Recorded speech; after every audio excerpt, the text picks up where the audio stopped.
still remember that the day before we opened, just being like, what are we doing? Who's going to come? Are we going to get past like the first week kind of thing, you know? So I'm not a 5-year plan kind of gal. It was all just about really keeping it teeny tiny and small and just cooking food that I love, getting great produce and just making it a lovely place to come and eat and just relaxed and fun.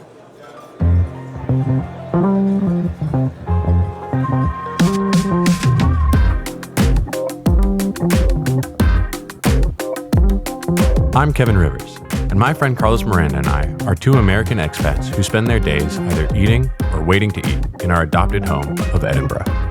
We are on a 10-episode journey to learn the stories behind some of the bars, restaurants, and coffee shops that make up this city's world-class food scene. This is Eating and Waiting to Eat.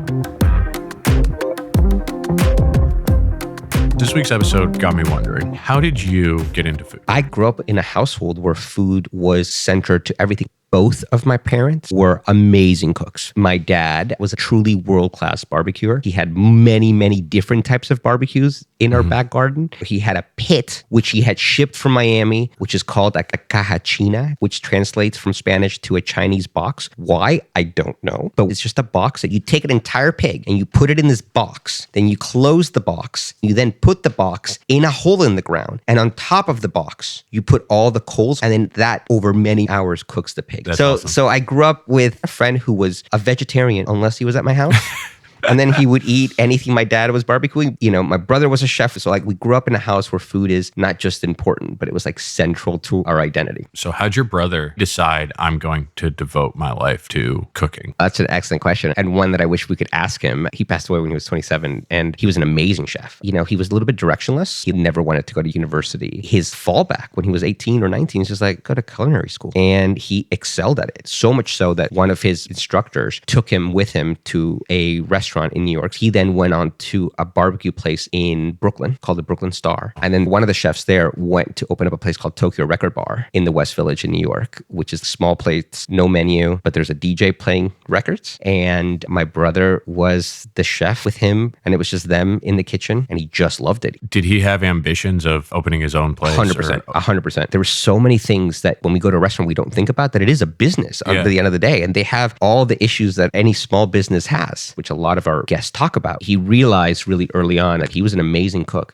but he knew nothing about that other side of restaurants. So his ambition was to eventually go to learn more of the business side. It's interesting to hear his story. I'm always really interested in how chefs come to cooking, especially to do it really well and at a really high level. It's really hard work. It really is a labor of love. Like our guest this week, Roberta Hall-McCarron, actually starting out and getting dropped into a kitchen and realizing a love and a passion for it, and then taking that forward and really excelling. When we started planning these episodes, we were like, oh, we definitely need to have Roberta. But what is it about Roberta and her mini empire here in Edinburgh with the 3 restaurants? So Roberta Hall-McCarron is a tour de force in the Edinburgh food scene. She came up under some of the biggest chefs in Edinburgh, has cooked around the world in some really different environments, and came back to Edinburgh to open her own place. She started out with Little Chartroom, then she opened Eleanore and had those 2 places going for a little while, and then about a year ago opened Ardfern down in Leith. Something that I appreciate that Roberta has done really well is that all 3 of the restaurants all really have their own unique vibe and menu. You can tell that they all come from the same source, but you're not going to confuse them. All right, Kev. So give us the vital stats on Roberta's restaurants. So Little Chartroom opened in 2018, Eleanore in 2022 when Little Chartroom moved down to Leith, and Ardfern opened in 2024. And it's right next door to Little Chartroom. All 3 of the restaurants, very much their own thing in terms of the vibe and the food. All 3 menus are very focused on local ingredients and seasonality. All 3 of these places are places that you're going to see on pretty much every list of the best places in Edinburgh, and they're all there for a reason. Some of the best bang for your buck meals in town. The environment in all of them is incredibly warm and welcoming. Little Chartroom is a finer dining experience. Tasting menu changes with regularity. Her most recent one, Ardfern, is more relaxed. During the day, they are a cafe. They do brunch service, lunch service. They're open all day. At night, they have a great bar, great wine list, and the food is incredible. I like to think of it almost as an elevated Scottish pub food, and Eleanore sits in between those two. Small little place in the original room that Little Chartroom was in on Leith Walks. Small plates, fixed menu, incredible wine list, but a more relaxed experience. Definitely. So you pick any of the restaurants. What should someone definitely order? Little Chartroom, Eleanore are tasting menus that change with some regularity. I will say Eleanore is one of the best fancy lunch deals in town. At Ardfern, the menu changes, but the burger is definitely a staple. Definitely the hash brown. Their fish course is amazing. You just can't go wrong. Last night, my wife and I and our friend Rachel went to Ardfern, and it was... I can't believe you went without me. I know. I did it on purpose, actually. I know. I was like, you know what's going to happen? You know it's going to piss Kevin off. Exactly. And I'm going to send him pictures live. And I had the smash burger, and it was amazing. But they also have this amazing hummus, duck liver parfait, and it's very Scottish tapas style. Like, it's small plates. You order several, every single one of their menus, even at Ardfern. They offer oysters as an add-on. And if there are oysters as an add-on, get the oysters as an add-on. 100%. And they always have creative accoutrement for the oysters. Last night was with a spicy carrot. It was so delicious. It was amazing. Shall we just get on with the show? Yeah, let's turn it over to Roberta and hear her story. Let's do it.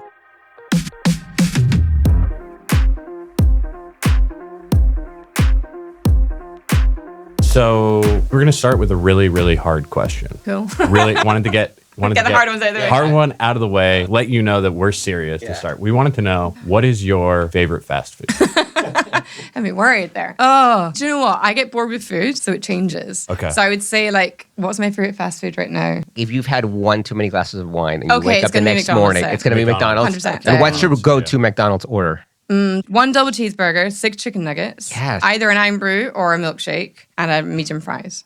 That's an amazing McDonald's order. Chefs just absolutely love dirty food. Well, I feel like it's genetically engineered to be delicious. They've tweaked it and put in all the chemicals bad and things, everything in order to just tickle your brain. Completely. I was picking up some bonito flakes this morning from the Chinese supermarket. I'd already had breakfast, but it was 10 o'clock and I was like, God, I'm just really hungry. Need something. Saw this packet of crisps. I think they're the best crisps I've ever eaten. They were Really unreal. But it said classic flavor.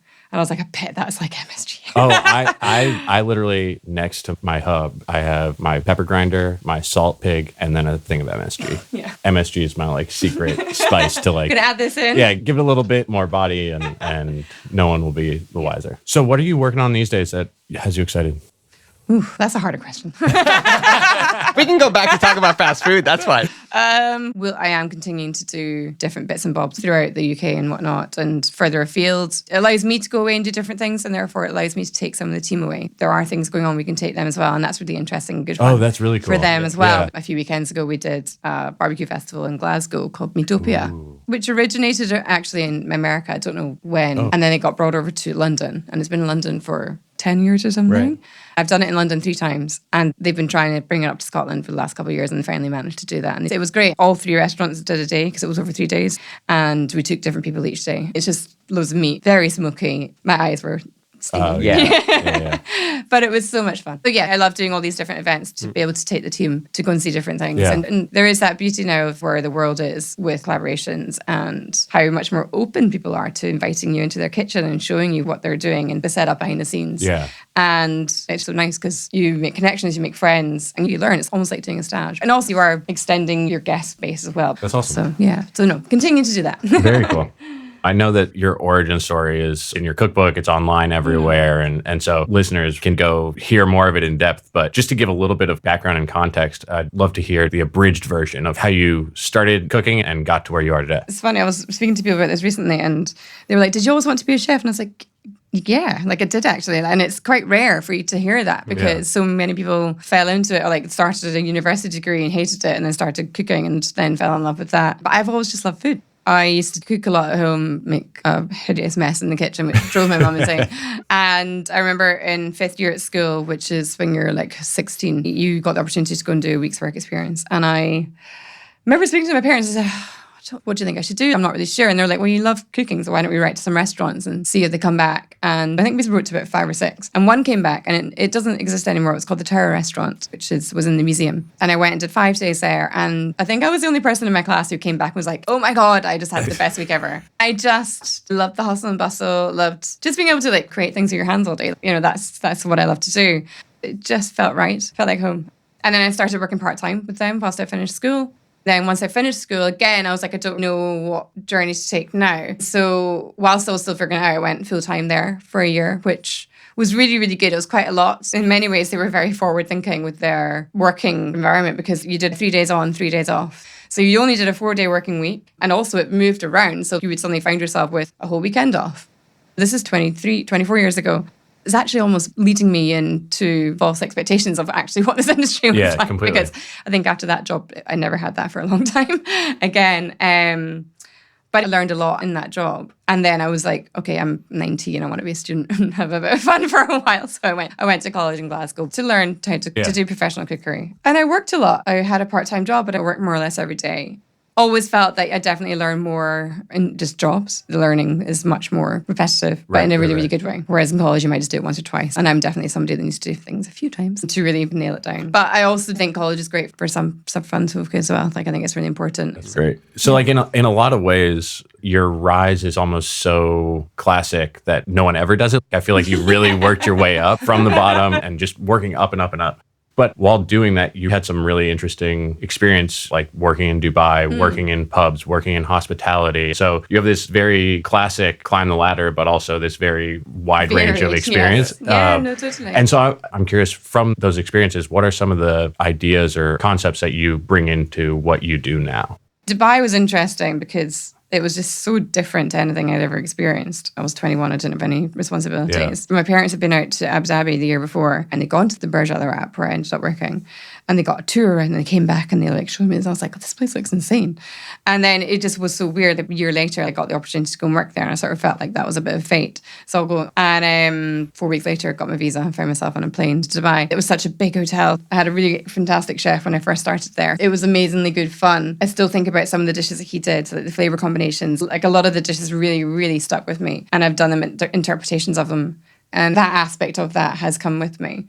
But the aspects that I didn't love was like, you know, you're in the desert, so you're getting deliveries of produce and whatnot from all over the world. Literally, you're like flying in langoustines from Scotland. It was like, I should probably just go back to Scotland, you know? And, you know, you would get herbs delivered twice a week. Dubai was hard. It was a really hard place to work. It was a tough kitchen. It was really busy. But I think the biggest inspiration and turning point for me in my career was when I went to work for Tom Kitchen. That was the biggest eye-opener and learning curve that I've had. I remember my first week at the kitchen, I was just like, what have I been doing for the last 5 years? I feel like I'm in the kitchen for the first time again. Because his approach to it was just different and was more in depth, more going on, more processes. Yeah. And also he was just doing everything from scratch, which I just don't think I'd done enough of prior to that. You know, you bought in whole everything was just getting broken down. Still to this day, it's probably the hardest job I've ever had, but the best job that I've ever had as well. Yeah. And he is a very passionate person. Like he's very driven, but he really believes in championing Scotland and all that is great about it. I've always been proud to be Scottish, but made me so proud of all that we have. And that has had such a lasting impression on me and on everything that I now do as well. And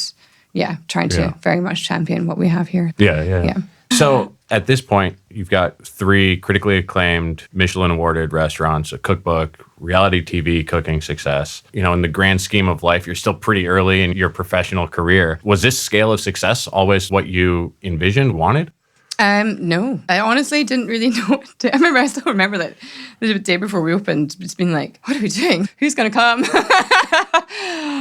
Are we going to get past like the first week kind of thing, you know? So I'm not a 5-year plan kind of gal. Yeah, right. It was all just about really keeping it teeny tiny and small and just cooking food that I love, getting great produce and just making it a lovely place to come and eat and just relaxed and fun. Honestly, I was so nervous. I never really saw it being more than one place. I definitely didn't have any TV stuff in my head, like eyes or anything. I sometimes look at things now and I look things back then and I think, gosh, it does feel quite extreme and quite different. I feel like it still has been quite organic. I don't think it's ever been too big a jump or anything, but no, it does still blows my mind a little bit. So, yeah. In a very nice way.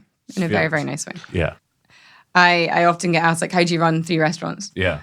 I don't run 3 restaurants. I have incredible people around me that allow for us to have these amazing restaurants and do what they do. And we wouldn't be here without the teams that we do have around us. I remember listening to a a podcast a very long time ago, and it was interviewing a restaurateur, and one of the questions they got asked was, how do you manage to maintain such a high level in all of your places? And they said, I just surround myself with good people. Me and Sean talked about that, and we're like, right, cool, we just need to surround ourselves with good people. Yeah, that easy. Yeah. But like, all jokes aside, we very much have taken that to the heart, and our core team that we have in all of our places have been with us for quite a long time now, and we love them all. And it's a family, but it has grown. It's a bigger family. Yeah. It's a much bigger family. Bigger family. Much bigger family. Yeah. They're all amazing. They're all so committed, and we have a hideous amount of WhatsApp groups, which they all respond to, which is definitely a topic as well.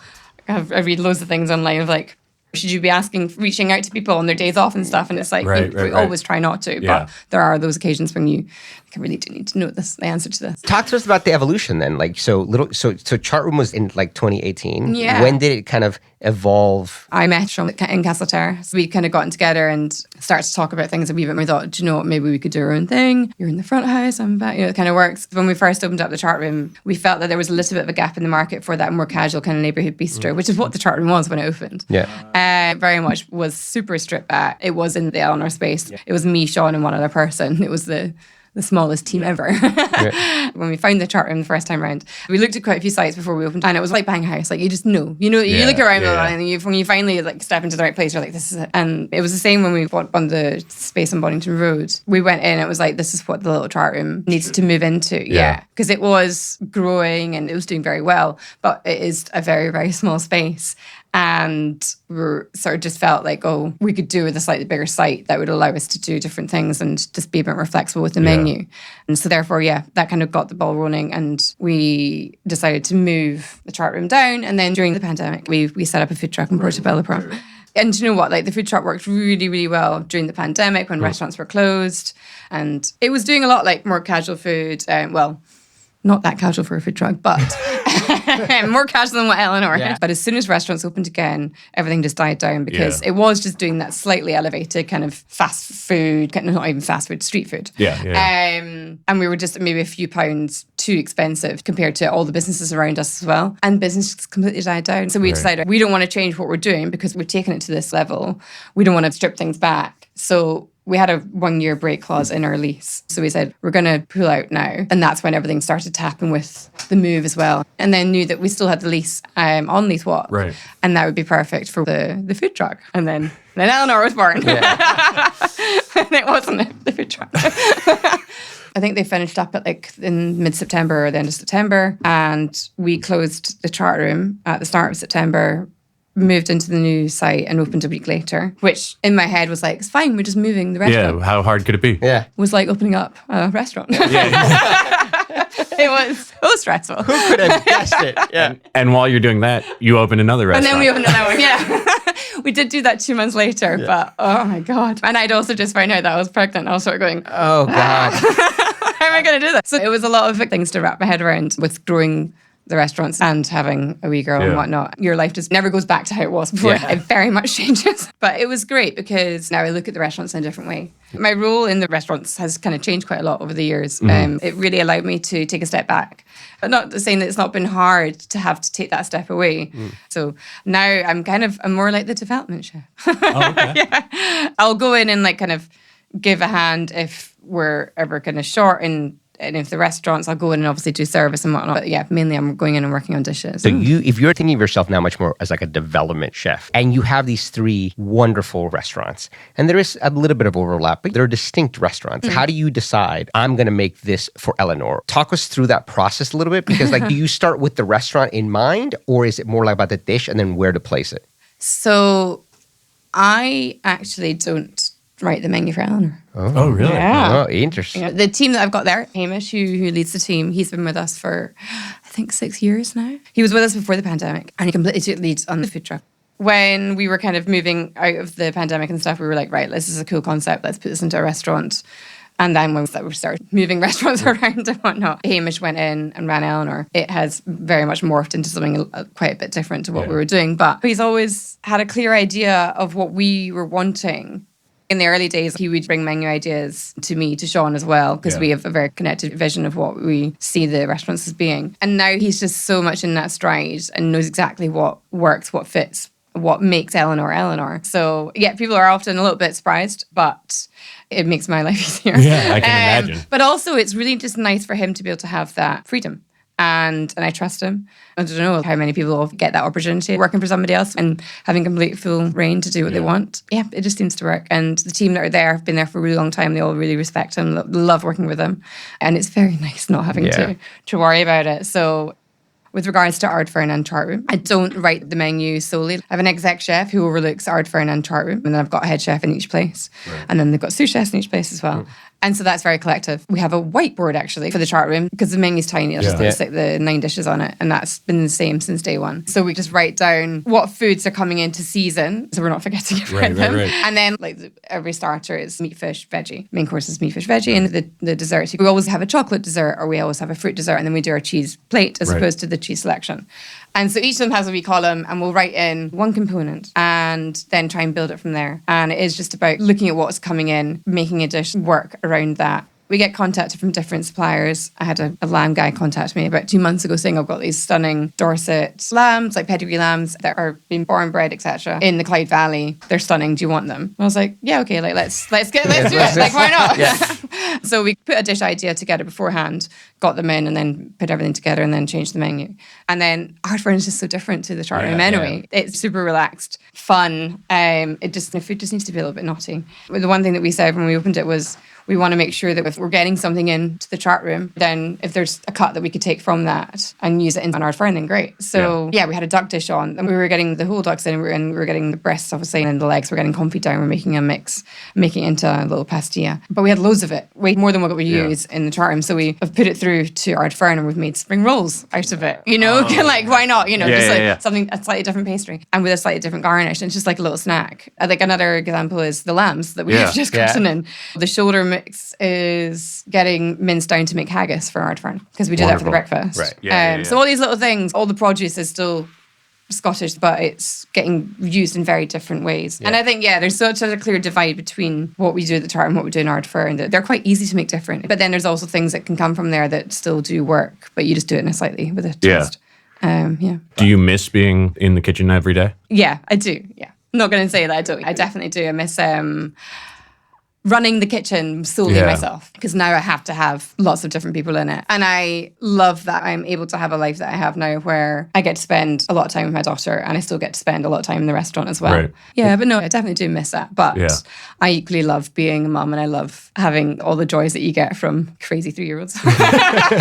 No, it is amazing. We didn't plan it this way, but a lot of the people that are on the podcast are couples. And actually, there's got to be an element of like, oh, well, you understand the crazy of this world and what it means. That like, it's great because we completely understand the job and we understand the commitments that we both need to make for it. But running it with my husband is also hard because he needs to work a lot as well to cover people's shifts and whatnot. So we are a little bit shits passing in the night.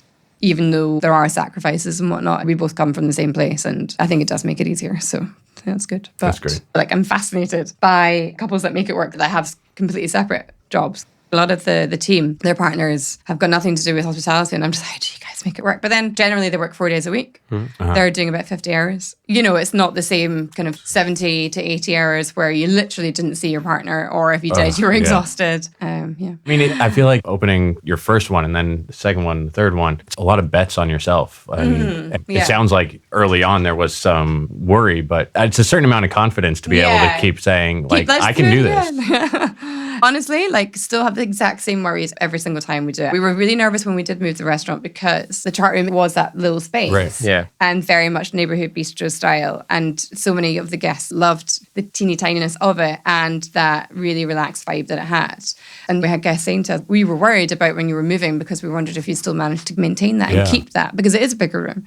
It's more comfortable. It's very tight in the Eleanor space, but we still managed to maintain it. And you've got a whole kitchen to gaze at as well, which is quite cool, quite good fun.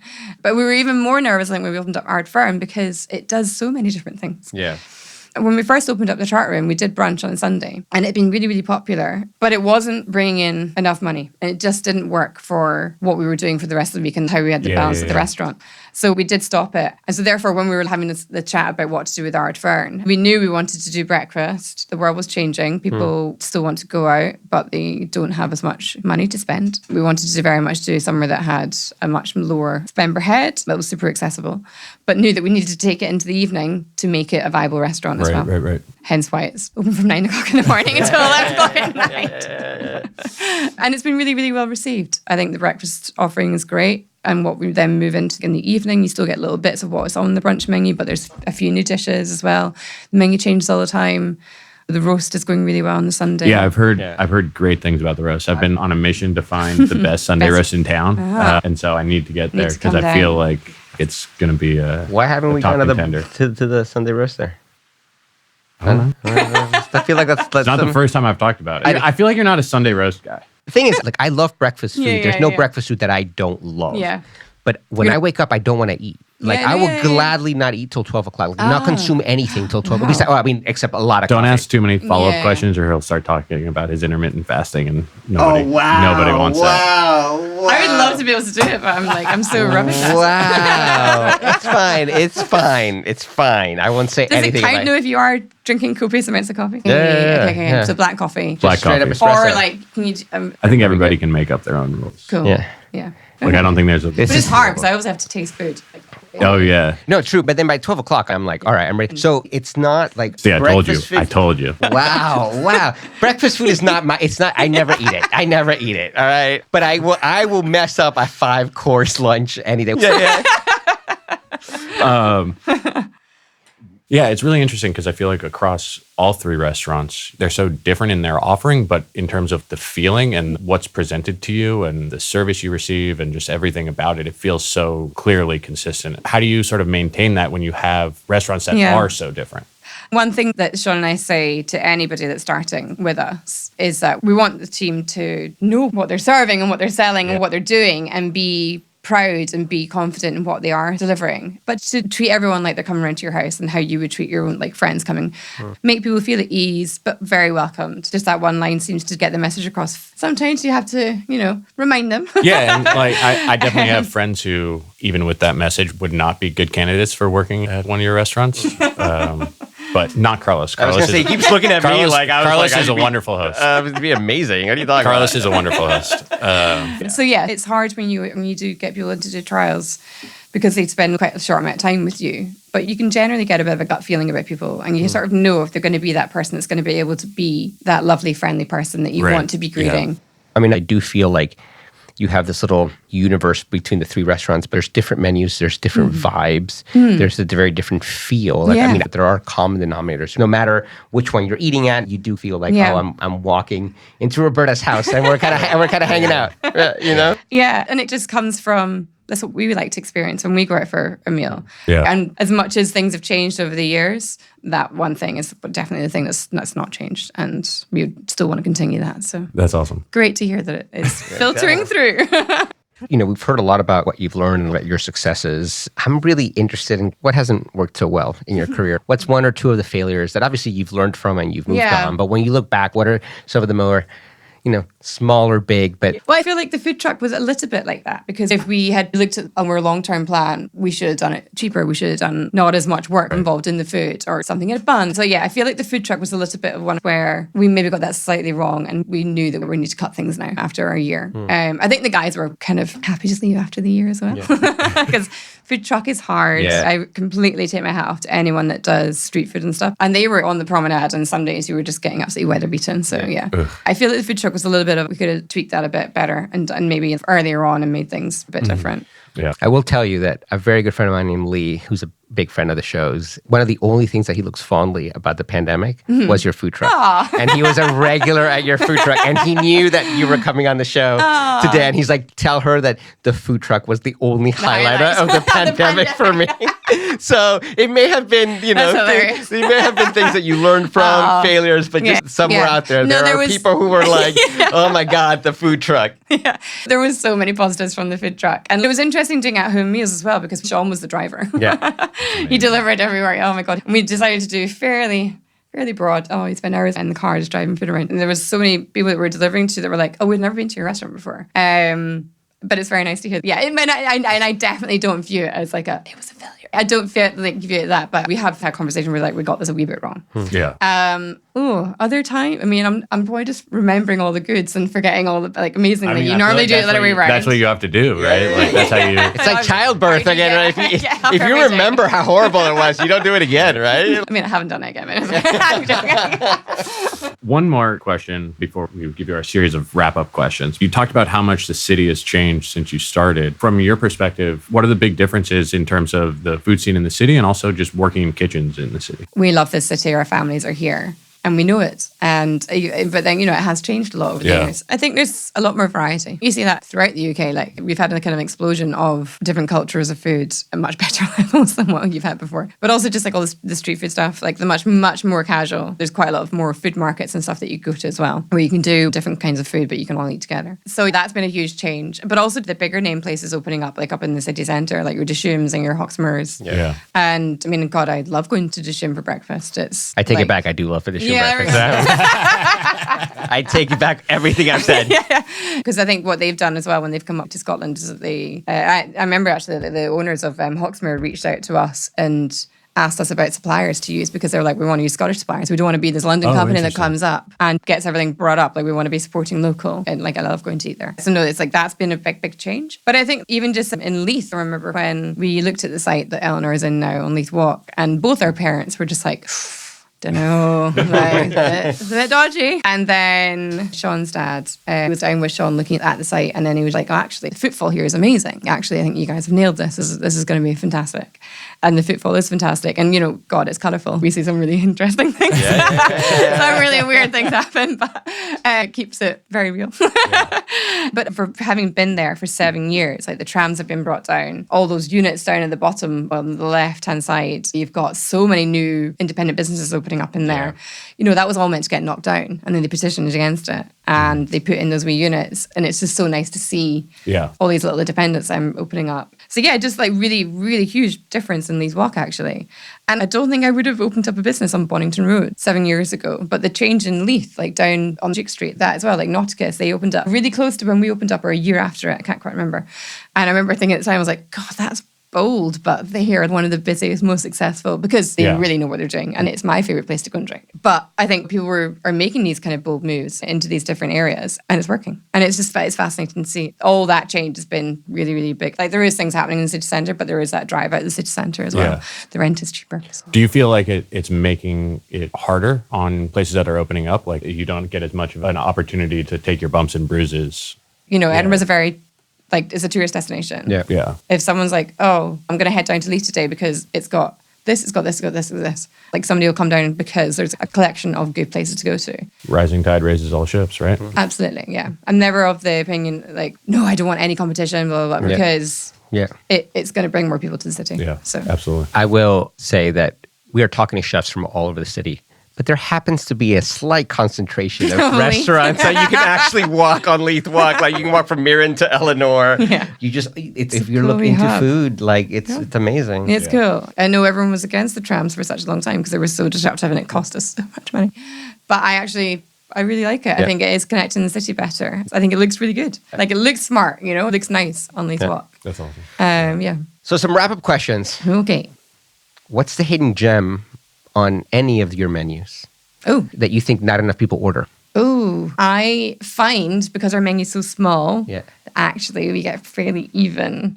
Oh, really? Yeah, which is great. And that was one of the lovely things from the early days, because the feedback I was getting was, like, the menu's really small, which made me really worried. And I've ordered something tonight that I wouldn't normally have ordered, but I really enjoyed it. And I'm like, yes. Like, this is kind of what's great about this, because it is forcing people a little bit into their uncomfortable areas of ordering. Was there a dish in the past that didn't go well that you're like, people, you really should have? We do. You know what? Okay, I've got a couple here. We've got our ones that have divided the room. So one that we do a bit, and we've done in variations, is we do like a choux. And this is our cheese dessert kind of thing, where we make like a whipped cheese custard. And then we pipe it into the choux and dress it up with a jam or a chutney or something. And then there'll be like nuts and stuff and just different bits going on. And it is punchy, and it can be a texture thing too. And people might not be on board with a cold cheese custard thing. Yeah. But it is also delicious. Yeah, it's really, really good. But it definitely divided the room a little bit. Yeah. All right. So when a friend comes to visit Edinburgh, what restaurant, other than one of your restaurants, are you taking them to? Mirren.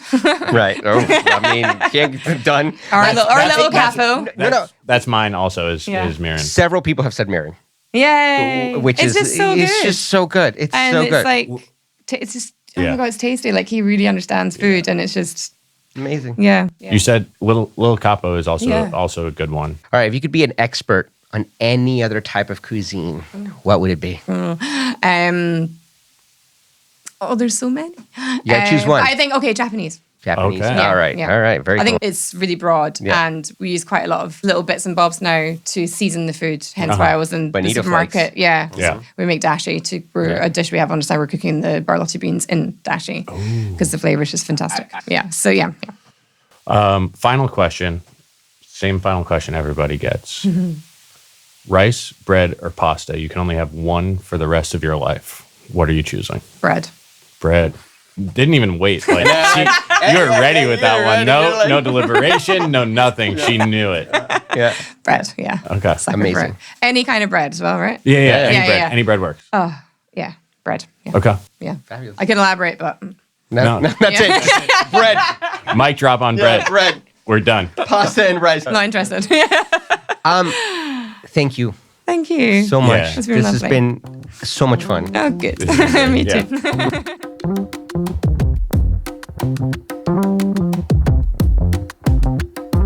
Massive thanks to Roberta for sharing her story and also for all the laughs. That was a lot That was of a fun. lot of fun. By the way, I can't believe, Kev, that you edit out all the stuff about the pork broth. I mean, there was so much there to try and cut it down to a digestible size. Something had to get cut out, but Guess, dude. But all right, listeners, next time you go to Little Chartroom, if they have the pork broth on their menu, legitimately just be like, can I have a pint of it? Because it's the most delicious thing in the world.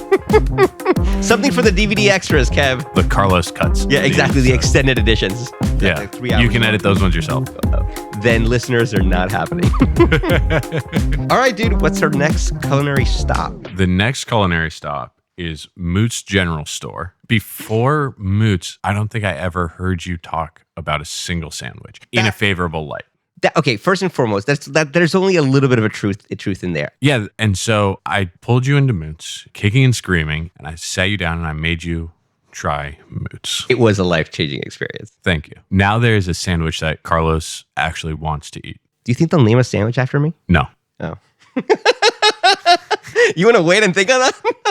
But yeah, I'm very excited to talk with the guys behind Moot's because it's such a unique place in Edinburgh. They spend so much time thinking about what is going to go on each sandwich, honing the ingredients, and it really comes through. Their journey so far with Moot's has been so interesting, and I'm really excited for listeners to get to hear it. 100%. So next time on Eating, Waiting, Eat, we sit down with Andy and Chris, the dynamic duo behind one of Kev's and my favorite restaurants in Edinburgh, because I love a sandwich. At least I love a Moot sandwich. In the meantime, We're going to go eat some Moot's. we are going to go eat some Moots now. Subscribe, follow us on Instagram at Eating and Waiting to Eat, and we'll see you back real soon.